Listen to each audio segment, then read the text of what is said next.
Crime Stories PH, The Chop Chop Lady, The Murder of Elsa Castillo. Welcome to Crime Stories PH, kung saan binabalikan natin ang mga krimen na yumanig sa bansa. Ako si Van at ngayong episode tatalakayin natin ang isang kasong tumatak sa collective memory ng mga Pilipino. Ang brutal na pagpatay kay Elsa Castillo, o mas kilala bilang Chop Chop Lady noong 1993.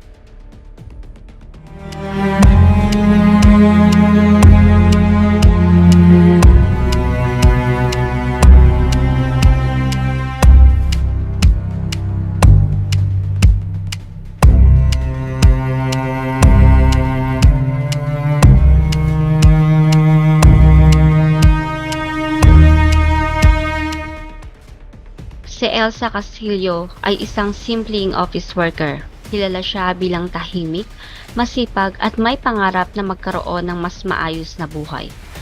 Ngunit sa likod ng kanyang normal na imahe, may isang relasyon na puno ng away, selos at pang-aabuso. Ang kanyang dating karelasyon, isang lalaking mainitin ang ulo at naging sentro ng kanyang trahedya.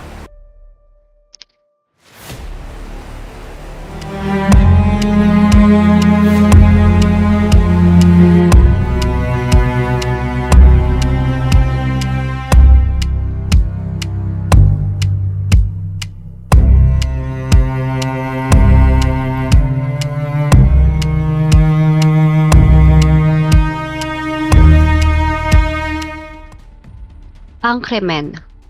Noong 1993, matapos ang matinding away, pinatay si Elsa ng kanyang lover. Ngunit hindi natapos doon ang kaharasan. Ang kanyang katawan ay pinira-piraso o tinatawag natin na chop-chop at ikinalat sa iba't ibang lugar sa Maynila. Ang bawat bahagi ng kanyang katawan ay natagpuan sa magkakaibang kalsada na nagdulot ng matinding takot at pagkabigla sa publiko. Ang media ay agad na tinawag itong Chop Chop Lady Case at ang pangalan ni Elsa ay naging simbolo ng brutal na krimen at domestic violence.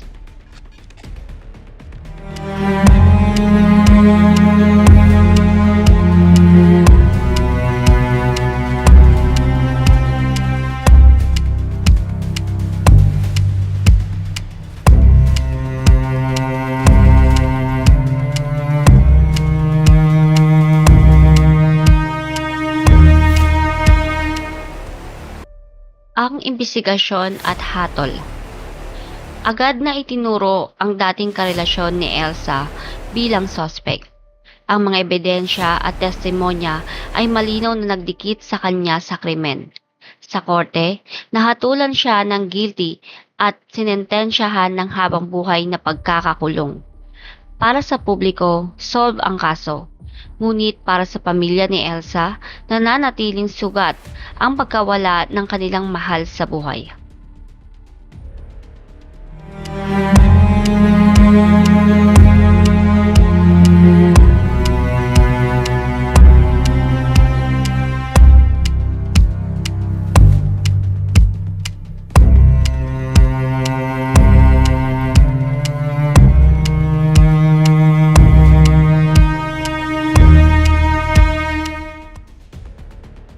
Cultural impact. Ang kaso ni Elsa Castillo ay naging inspirasyon ng pelikulang Chop Chop Lady, The Elsa Castillo Story noong 1994 na pinagbidahan ni Lorna Tolentino. Ang pelikula ay nagbigay diin sa mga ugat ng krimen, domestic abuse, jealousy at betrayal. Katulad ng naunang kaso ni Lucila Lalu noong 1967, ang pangalan ni Elsa ay naging bahagi ng pop culture. Tuwing may chop-chop murders, binabanggit ang kanyang kwento bilang paalala ng panganib ng toxic relationship.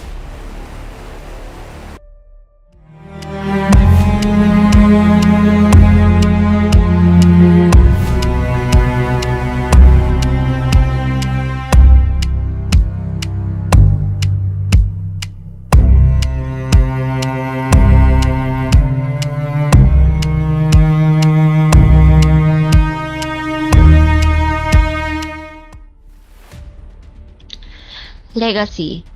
Ang kaso ni Elsa Castillo ay paalala ng kahalagahan ng proteksyon sa kababaihan. Isa itong kwento ng karahasan na nauwi sa trahedya, ngunit nagsilbing mitsa ng mas malakas na panawagan laban sa gender-based violence.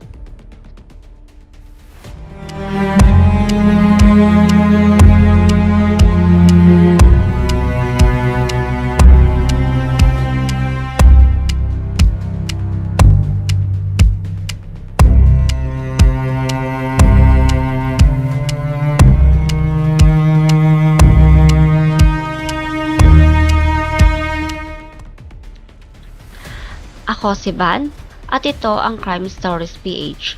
Hanggang sa susunod na episode, manatili tayong mapanuri at huwag kalimutan ang bawat krimen ay may kwento at bawat kwento ay may aral.